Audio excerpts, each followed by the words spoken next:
দেশের বিভিন্ন স্থানে সুফি সাধকদের মাজার এবং দরবারে হামলার প্রতিবাদে রাজধানীতে গণপ্রতিরোধ যাত্রা অনুষ্ঠিত হয়েছে। তো অংশ নিয়েছে বিশিষ্ট জন এবং মাজার ভক্তরা। অবিলম্বে এই ঘৃণ্য তৎপরতা বন্ধের আহ্বান জানান তারা।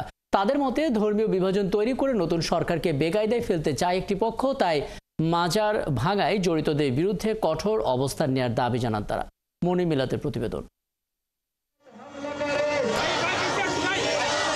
আওয়ামী লীগ সরকারের পতন ও পরিবর্তিত রাজনৈতিক পরিস্থিতিতে দেশের বিভিন্ন স্থানে অনেকটা প্রকাশ্যে ঘোষণা দিয়েই মাজারে হামলা, ভাঙচুর ও আগুন দেওয়ার ঘটনা ঘটছে।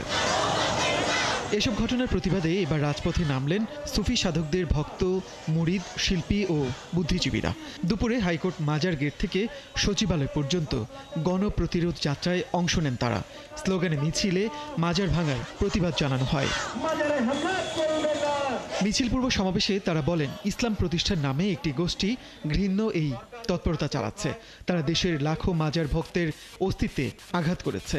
এ বিষয়ে সরকারের নীরব ভূমিকারও সমালোচনা করেন তারা। আগাম ঘোষণা দিয়ে বুলডোজার দিয়ে মাজারে হামলা চালানো হচ্ছে, মাজারের কবর থেকে দেহাবশেষ তুলে নিয়ে যাচ্ছে, আগুন দিচ্ছে, আগতদেরকে পেটাচ্ছে, হতাহত করছে। সেই সময় সরকারের দিক থেকে আপাত নীরবতা কেন ছিল? মাজারের উপরে কোনো ধর্মীয় উপাসনালয়ের উপরে হামলা হবে না। যার ধর্ম তাকে করতে দিন।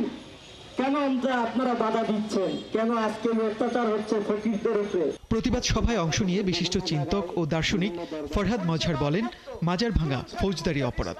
আইন নিজের হাতে তুলে নেওয়া ইসলাম সমর্থন করে না। বাংলাদেশে যারা মাজার ভেঙেছে, আমাদের শায়েখরা, আমাদের শ্রদ্ধাভাজন যারা ধর্ম সম্পর্কে আমাদেরকে অনেক ভালো জানেন, তারা পরিষ্কার আমাদেরকে বলেছেন, আমাদেরকে দেখান কোন আলেম বলেছে মাজার ভাঙতে হবে। আপনারা কারা, কোথা থেকে এসছেন, আপনারা কোন ইসলামের ধ্বজা নিয়ে আপনারা দাঁড়িয়েছেন? প্রশাসনের লোককে জবাবদিহিতা করতে হবে। কেন মাজারে হামলা হলো? কারা মন্দিরে হামলা করলো?